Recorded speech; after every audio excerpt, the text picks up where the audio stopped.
This could be the World Championship of a major traditional sport.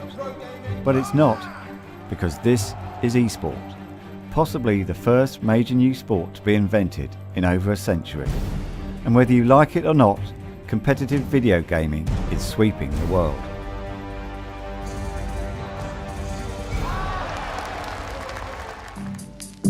Shoreditch, London. Hip, cool and trendy. This is the base for Fnatic, probably the leading Western esports team and brand. I come to meet Sam Matthews, founder and owner of Fnatic, in The Bunker, their concept store where you can buy all sorts of esports related equipment as well as replica team shirts. When I think about sports, there's only really one sport which I think is truly global, and that's football. And I think for esports, there often is no barriers, so it just depends where that game is available. Games like League of Legends are pretty much global, completely global. And so I see this as the new world sport. Fnatic have more than 50 gamers based all over the globe. I went to Berlin to see their League of Legends team in action, but most specifically star player Martin Reckless Larsen.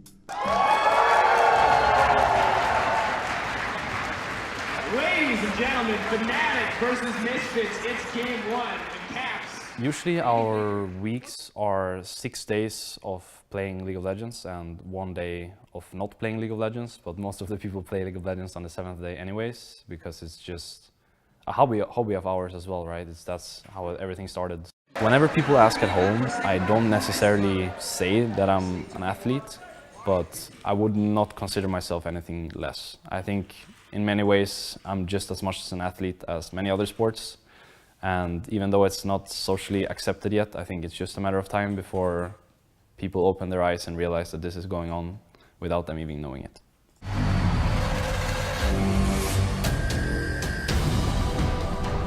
Katowice, Poland, the Spodek Arena. Welcome to the world's biggest esports tournament. In this former mining town, thousands of people, but mainly young men, gather to watch the Intel Extreme Masters Finals, basically the Olympics of esports.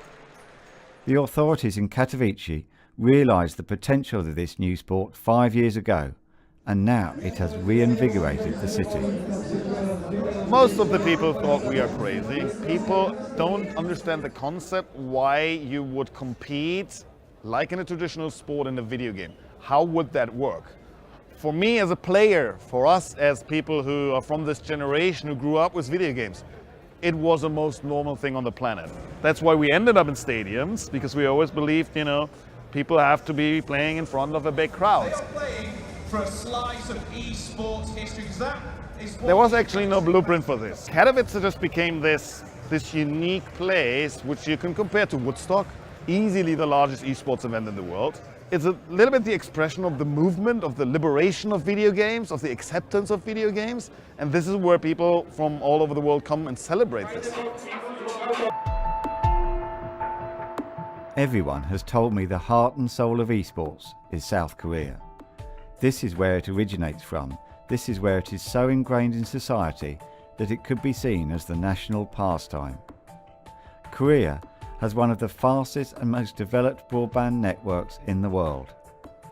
Back at the turn of the millennium, the Korean government actively encouraged the setting up of a huge network of internet cafes, or PC bangs, to promote gaming.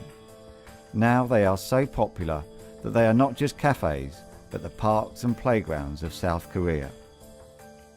Schools increasingly saw that pupils were avoiding classes in order to play esports at the PC bangs. So one headmaster decided to take quite radical action. 좋은 학교에서 이 학교 이제 교감으로 와서 이렇게 하다 보니까 애들이 이제 인문계 고등학교에서 공부보다는 다른 곳에 관심 있는 애들이 왔는데 쭉 하다 보니까 애들이 가장 문제되는 게 그 안에 게임이었었어요.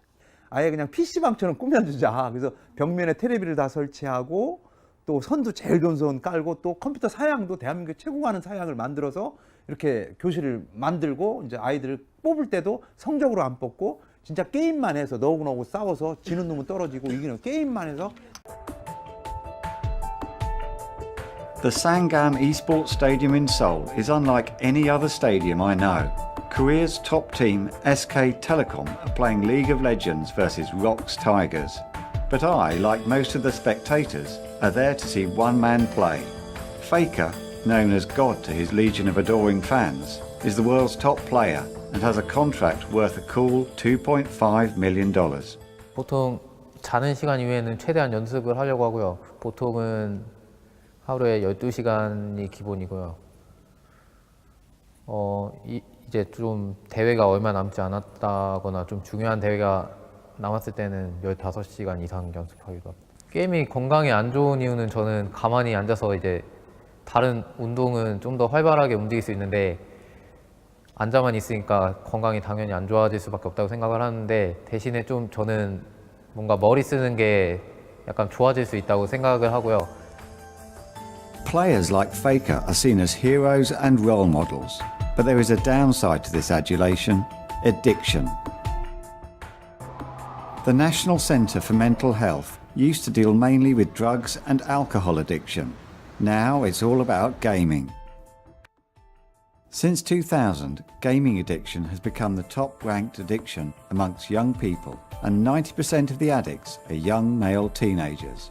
That is why, in 2011, the South Korean government passed a law that forbid children under the age of 16 playing computer games from midnight to 6 a.m, the so-called Cinderella Law. But it's not only addiction that esports is scared of. Cheating, corruption and drug taking are now part of the professional scene.